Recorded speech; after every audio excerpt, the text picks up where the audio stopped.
I was at a musical concert in the cathedral, and there were these wonderful late 15th century panel paintings that remind me of this East Anglian English wall hanging known as a dorsarium.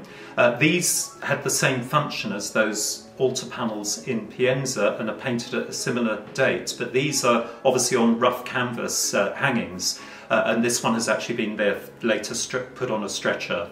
But what is interesting about this painting is that it's very similar to those paintings in Pienza in the 15th century Italian early Renaissance style. Maria Assunta is enthroned as in the altarpiece in Pienza with a crown on her head, and her hands are in prayer because of course she's interceding for us believers. She's asking for forgiveness of our sins to God the Father. On either side of her are angels with long wings based on the pagan goddesses of victory. The left are playing musical instruments, and the figures on the right appear to have scrolls, so I think there's music in this scene that reminds me of those wonderful music concerts in Pienza. All in all, this is such an interesting work.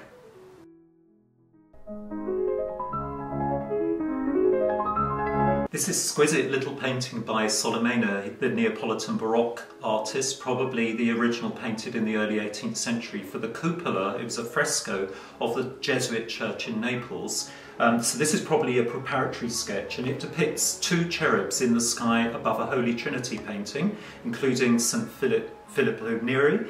And I love this sketch because it reminds me of my studies of classical antiquity, where such cherubs were actually erotes, or cupids. It shows Solimena's ability to create wonderful chiaroscuro paintings. You've got divine light coming in from above, hitting the tops of the clouds, hitting the tops of the cherubs. They're beautifully diagonally composed. And on the back of the frame, by the way, there's a very interesting provenance. This was once in the Cleveland Museum in the United States. We have no idea how it was deaccessioned from that, but it's now in a private collection.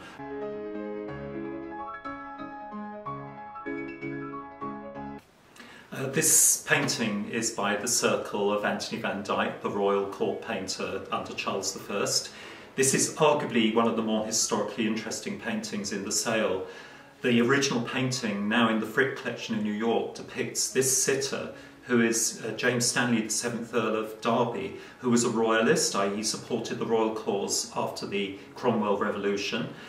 In the original painting in the Frick, he is depicted full length with his wife and daughter.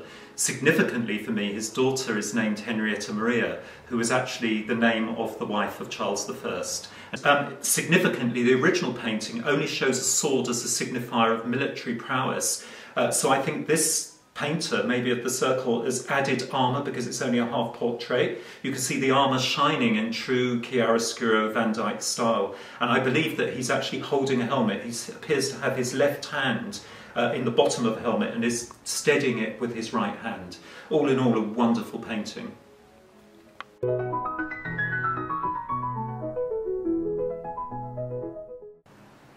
This technically superb painting of the late 19th century by the Berlin artist Hermann Clemens depicts the myth of Semele. Semele's husband went away hunting, and Zeus, Jupiter, deceived her by pretending to be her husband and coming back to bed with her every night. And here we see Zeus's wife in disguise as her nurse, Beroe, and you see this wonderful trope of an older woman, aged crone, with the beautiful young woman Semele in this fantastic painting. And she's trying to get Semele to discover the true identity of Zeus, which she does. And unfortunately, when he reveals his true identity, he appears with all his thunder and lightning, blasts her to bits.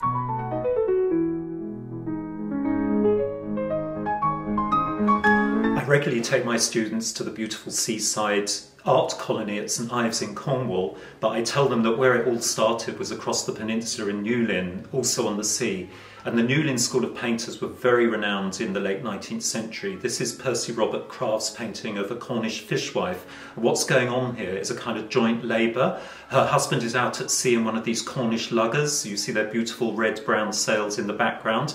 She's there on the dock to sell his produce, and you can see she's holding a fish basket on her back as a kind of rucksack, and she's also got lobster pots, fishing nets, and most importantly, the catch of the day is at her feet.